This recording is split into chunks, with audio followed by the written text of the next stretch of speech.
Cuadro-Alas General Casimero mga idol, puspusa na ang kanyang training dahil sa kanyang napapalapit na laban. Pag-usapan natin yan mga idol. Mark Magnifico Magsayo lumayas na at umalis na dito sa MP Promotion. Pag-usapan natin yan mga idol.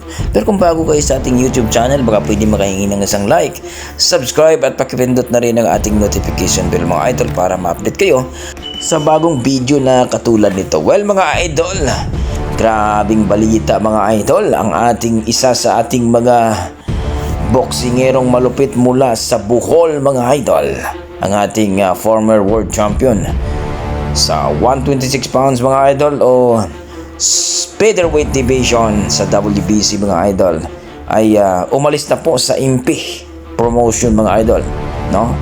Ay sa pangalaga ni Sean Gibbon at Manny Pacquiao, no? Nakakalungkot na pangyayari ito mga idol sapagkat umalis na po ang ating pambato na si Mark Magnifico Magsayo dito sa MP Promotion.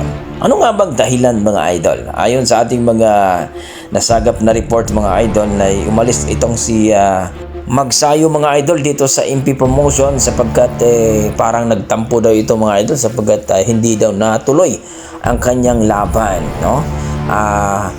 Ayon sa ating mga pinagkakatiwalang source ay naibalita ito na si Mark Magsayo mga idol ay mapalaban sana ngayong February 21 mga idol, no?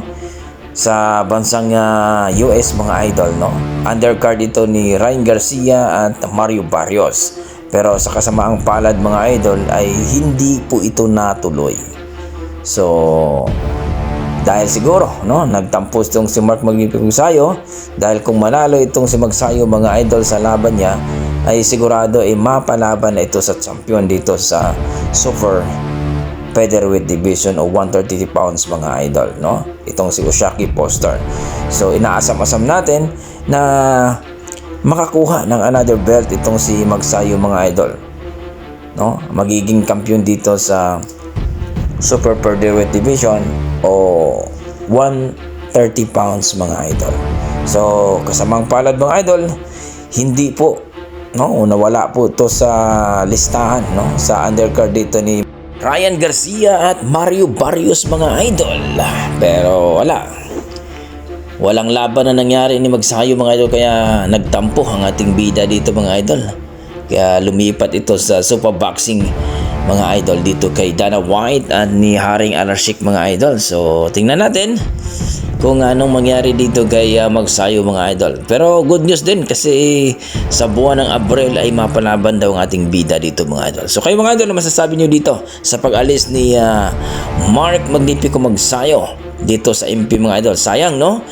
At kung manalo sana si Magsayo ngayong linggo, no? Kung natuloy pang kanyang laban, mapapalaban na sana ito for championship bout dito kay Usyaki Poster mga idol, ang kampiyon po sa WBC dito sa 130 pounds o Super Featherweight Division. Sa kabilang banda mga idol, eto na, puspusa na po ang training ng ating pambato na si Cuadro-Alas Casimero mga idol sapagkat sa April 19 talagang babalik na uli sa luna ang ating pambato, no? Ang kondisyon ni Alas ngayon mga idol talaga namang napakaganda, no? Imagine yung mga idol, grabe ang training ni Casimero ngayon sapagkat pinaghahandaan daw ni Casimero ang naturang laban dahil hindi daw basta-basta ang makakalaban ni Casimero.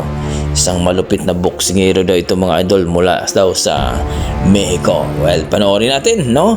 Ang laban na ito mga idol. So inasahan ng mga boxing fans na sana itong si Luis Nery na daw ang kanyang makakalaban para mas magandang laban daw mga idol dahil si Nery ay hindi daw takbuhin at sigurado mapapalaban daw si Casimero dito. So kayo mga idol, ano masasabi nyo dito sa ating video? Please comment down below mga idol para ating pag-usapan. Maraming salamat.